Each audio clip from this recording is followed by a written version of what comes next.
ఇన్ని ఉద్యోగాలు ఈ దేశంలో ఎవరైనా ఇచ్చిండ్రా? ఇవాళ అక్కడ నడ్డా వచ్చిండంటే ఎక్కడి నుంచో.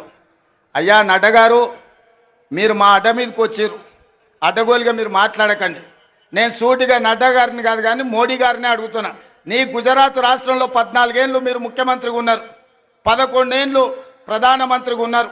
25 సంవత్సరాలల్లా నరేంద్ర మోడీ గారి పార్టీ అయిన భారతీయ జనతా పార్టీ అధికారంలో ఉన్న రాష్ట్రం ఉత్తరప్రదేశ్, మధ్యప్రదేశ్, రాజస్థాన్, బీహారా, లేకపోతే ఛత్తీస్గఢ, జార్ఖండ్, కర్ణాటక, మహారాష్ట్రనా, ఏ రాష్ట్రమైన సవాల్ విసురుతున్న నరేంద్ర మోడీ గారు మీ రాష్ట్ర ప్రభుత్వాలు ఉన్న దగ్గర ఒక్క సంవత్సరంలో 55,000 ఉద్యోగాలు ఇస్తే మీరు లెక్క చూపించండి.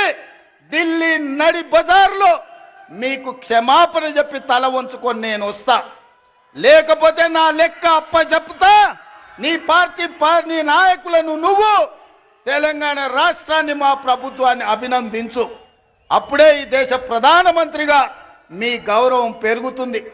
ఏది పడితే అది మాట్లాడితే, ఎట్లా పడితే అట్లా మాట్లాడితే చెల్లదు. నడ్డా గారు, మీరు కూడా కేసీఆర్ లాగా తయారు కాకండి.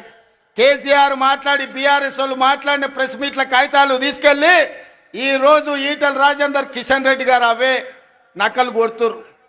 పెద్దోళ్ళు చెప్పారు నకలు మారనేకే లియే భీ కుచ్ అక్కలు రహనా చాహియే అని. అందుకే కిషన్ రెడ్డికి, ఈటల రాజేందర్కి నేను చెప్తున్నా, మీరు మారుండయ్యా, మీరు ఆలోచన చేయండి. ఆ దొంగల సోపతి పట్టిర్రంటే మీరు కూడా దొంగల బండి ఎక్కుతారు, మీరు కూడా అటే పోతారు. ఈ దొంగల బండితో మీరు చేరిందంటే అంతో ఇంతో మీకున్న గౌరవం కూడా లేకుండా పోతుంది. అందుకే ఇవాళ నేను ఒక మాట చెప్పదలుచుకున్నా. రైతు రుణమాఫీ మొదటి సంవత్సరంలో 25,50,000 మంది రైతులకు 21,000 కోట్ల రూపాయలు 2 లక్షల వరకు వాళ్ళ ఖాతాలో వేసిన చరిత్ర మా ప్రభుత్వాన్ని. నేను సూటిగా నరేంద్ర మోడీ గారిని, కల్వకుంట్ల చంద్రశేఖరరావు గారికి సవాలు విసురుతున్నా. మీ అధికారంలో ఉన్న సమయంలో కావచ్చు, మీ రాష్ట్రాలలో కావచ్చు, ఒక్క సంవత్సరంలో 21,000 కోట్ల రూపాయలు 2 లక్షల రూపాయల రైతు రుణమాఫీ మీరు చేస్తే మా వ్యవసాయ శాఖ మంత్రి తుమ్మల నాగేశ్వరరావు గారు, మా ఉత్తమ్ కుమార్ రెడ్డి గారు, మా రెవెన్యూ మినిస్టర్ శ్రీనివాస్ రెడ్డి గారు, బట్టి విక్రమార్క గారితో సహా నేను వచ్చి మీకు క్షమాపణ చెప్తాం. మా చరిత్ర ఇది, నికార్సైన లెక్క ఇది. మా ఆర్థిక మంత్రి ఎన్ని ఇబ్బందులు పడ్డా వానాడు అడ్డగోలుగా వాళ్ళు అప్పులు చేసి తెలంగాణ రాష్ట్రాన్ని దివాలా తీపించిన మా ఆర్థిక మంత్రి బట్టి విక్రమార్క గారు ఒక క్రమ పద్ధతిలో మొదటి సంవత్సరంలోనే 21,000 కోట్ల రూపాయలు 25,50,000 మంది రైతులకు రుణమాఫీ చేసి రుణం తీసుకున్న చరిత్ర మా చరిత్ర గురించి మీరు మాట్లాడతారా? కాంగ్రెస్ పార్టీ గ్యారంటీల గురించి మాట్లాడే అర్హత మీకున్నదాన్ని నేను ఈ సందర్భంగా అడుగుతున్నా.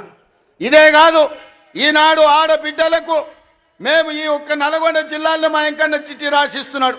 2,004 కోట్ల రూపాయలు ఒక్క నల్గొండలనే రుణమాఫీ జరిగిందని. ఒక్క నల్గొండ ఉమ్మడి జిల్లాలో 2,000, కొత్త నల్గొండ జిల్లాలనే 2,004 కోట్ల రూపాయలు మీ ఒక్క జిల్లాలనే రైతులకు రుణమాఫీ జరిగిందని చెప్పి వెంకన్న లెక్కలు అందిస్తున్నాడు. పెద్ద ఎత్తున చప్పట్లు కొట్టండి మిత్రులారా.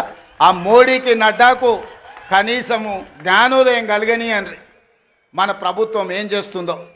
ఇదే కాదు, ఉచిత కరెంటు ఇండ్ల కన్నం, 24 గంటల ఉచిత విద్యుత్ వ్యవసాయానికని ఆనాడు 9 గంటలు ఇస్తానని రాజశేఖర రెడ్డి గారు చెప్పినప్పుడు ఆనాడు ఉచిత కరెంట్ ఇస్తే బట్టలు ఆరేసుకోవాలి తీగల మీద అన్నారు. కానీ అది తప్పని నిరూపించి రైతులకు ఆనాడు 9 గంటల ఉచిత కరెంటు కాంగ్రెస్ పార్టీ ఇచ్చింది. ఉచిత కరెంటు పేటెంట్ ఎవరిదయా? మనది కాదా? మనం కాదా ఈ దేశంలో కనిపెట్టింది? మన కాంగ్రెస్ ప్రభుత్వం కాదా? ఇందిరమ్మ రాజ్యము ఈ దేశంలోనే మొదటిసారి రైతులకు ఉచితంగా కరెంట్ ఇవ్వాలి, వాళ్ళని ఆదుకోవాలి, కరెంటు బిల్లులను మాఫీ చేయాలని మొదటి సంతకంతో వైఎస్ రాజశేఖర రెడ్డి గారు ఎల్బీ స్టేడియంలో 1,200 కోట్ల రూపాయలతో పాటు రైతుల మీద ఉన్న వేలాది విద్యుత్తు చౌర్యం కేసులను ఒక్క కలంపోటుతోనే ఎత్తేసింది డాక్టర్ వైఎస్ రాజశేఖర రెడ్డి గారు కాదా?